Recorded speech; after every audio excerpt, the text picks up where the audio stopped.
Pananampalataya sa apoy, pagsubok, pagbabagong loob, at buhay na nagpapatuloy. Ang ilang puno, tulad ng jack pine, ay may mga buto na tumutubo lamang matapos dumaan sa matinding apoy. Nanatiling selyado ang kanilang mga bunga hanggang sa matinding init ang magbukas ng bagong buhay. Ito ay larawan ng ating pananampalataya.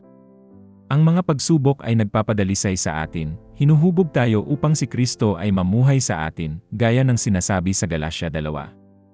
Tulad ng mga butong ito, ang ating mga paghihirap ay nagbubunga ng pagbabago. Sa Mateo 28, iniutos ni Jesus, "Humayo kayo at gawin niyong alagad ang lahat ng mga bansa." Sinunod ito ng mga misyonero. Isinugal nila ang lahat upang ipalaganap ang ebanghelyo. Tayo rin ay maaaring magbahagi ng ating pananampalataya. Paano? Una, sa tahanan. Sa pamamagitan ng pagtuturo sa ating mga anak. Ikalawa, sa trabaho. Sa pamamagitan ng pamumuhay ng may kabutihan at katapatan. At ikatlo, online.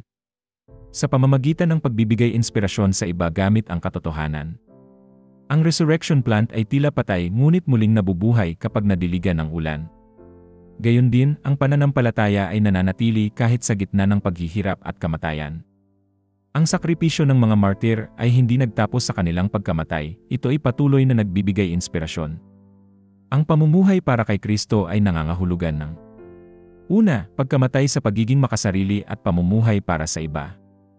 Ikalawa, pagkamatay sa takot at pagiging matapang tulad ng mga martir. At panghuli, pagkamatay sa pag-aalinlangan sa pamamagitan ng pagtitiwala sa pangako ni Jesus. Ako'y kasama ninyong palagi, ayon sa Mateo 28. Tulad ng butong lumalaban sa apoy, at ng resurrection plant, tinatawag tayo sa bagong buhay kay Kristo. Naway magkaroon tayo ng tapang na bitiwan ang luma, yakapin ang ating misyon, at magtiwala na tayo'y pinangungunahan ng Diyos. Amen.